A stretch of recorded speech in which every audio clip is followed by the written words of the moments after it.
Hello guys, स्वागत है आपके अपने यूट्यूब चैनल साइंस स्टडी पे। तो आज हम क्वेश्चन नंबर फर्स्ट पढ़ रहे हैं। The correct sequence of a stage in spermatogenesis. आप लोग ऑप्शन पढ़ लीजिए। ये रिप्रोडक्शन चैप्टर के सारे क्वेश्चंस हैं। अगर आपको कहीं भी प्रॉब्लम हो तो मुझे कमेंट बॉक्स पे कमेंट करिए। तो आपने ऑप्शन तो पढ़ लिया होगा। इसका करेक्ट ऑप्शन है answer number C, spermatogonia, then spermatocyte, spermatid and sperm. आप इस सीक्वेंस को ध्यान में रखिएगा क्योंकि यह सीक्वेंस कई बार आ चुका है। नेक्स्ट क्वेश्चन है the signal of parturition originate from. So इसका करेक्ट आंसर आप लोग बताइए। सो इसका करेक्ट आंसर है both placenta and fully developed foetus. Next question है the membranous cover of ovum at ovulation is. मतलब कि ओव्यूलेशन होते समय जो ओवम को मेम्ब्रेन कवर की रहती है उस मेम्ब्रेन का नाम क्या है? Corona radiata, zona radiata, zona pellucida अथवा कोरियन। सो इसका करेक्ट आंसर है answer number A, corona radiata. Next question है identify the odd one of the following. So first है लैबिया मिनोरा, फिम्ब्राई, इन्फोंडिबुलम अथवा इस्थमस। सो जैसे कि आप सब जानते हैं लैबिया मिनोरा जो है वो फीमेल रिप्रोडक्टिव का आउटर पार्ट है और बाकी फिम्ब्राई, इन्फोंडिबुलम, इस्थमस ये फैलोपियन ट्यूब के पार्ट है। तो ऑड हो गया answer number 1। So correct answer है आंसर 1। नेक्स्ट क्वेश्चन है the Leydig cell are the source of. जो हम मेल्स में लाइडिक सेल होते हैं वो किसका सोर्स होता है? लाइडिक सेल क्या प्रोड्यूस्ड करता है? आप लोगों को ये क्वेश्चन अच्छे से याद रखना है। सो इसका करेक्ट आंसर है एंड्रोजन।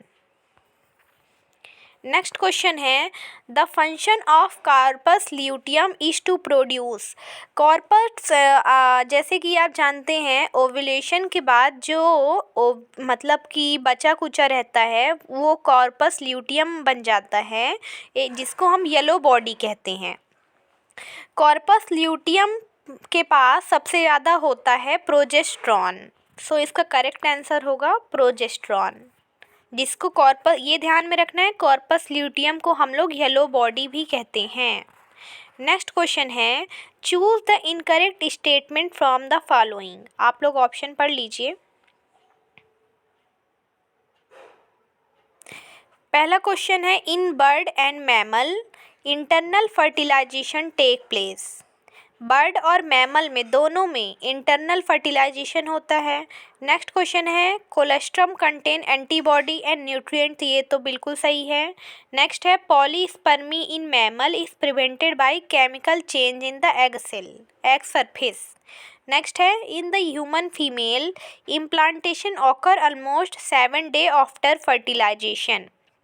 तो इनमें से कौन सा इनकरेक्ट है? आप इसमें ध्यान रखिएगा, ये क्वेश्चन पूछ रहा है इनकरेक्ट, करेक्ट को नहीं लगाना है, इनकरेक्ट लगाइए। सो इसका आंसर नंबर सी है polyspermy in a mammal is prevented by the chemical changes in egg surface. Next question है which hormone of a pituitary gland regulate Sertoli cell. Pituitary gland की कौन सा हार्मोन रेगुलेट करता है Sertoli cell को? So इसका correct answer होगा B, FSH, मतलब follicle stimulating hormone pituitary gland hormone Sertoli cell को रेगुलेट करता है। नेक्स्ट क्वेश्चन है identify the correct statement from the following. इनमें से आप देख लीजिए ऑप्शन और बताइए कि इनमें से कौन सा करेक्ट स्टेटमेंट है। सो इनमें से करेक्ट आंसर नंबर डी है progesterone level is high during the post ovulatory phase of a menstrual cycle. Next question है स्पॉट द ऑड वन। आपको ऑड वन देखना है मेल रिप्रोडक्टिव सिस्टम में से। रेटी टेस्टिस, इपिडाइडिमस, वासा एफ्रेंशिया अथवा इस्थेमस। तो आप जानते हैं रेटी टेस्टिस मेल का ही पार्ट है, इपिडाइडिमस भी मेल का पार्ट है, वास डिफरेंशिया भी है, पर इस्थमस जो है वो फैलोपियन ट्यूब का पार्ट है। सो इसका ऑड वन क्या होगा? इस्थमस।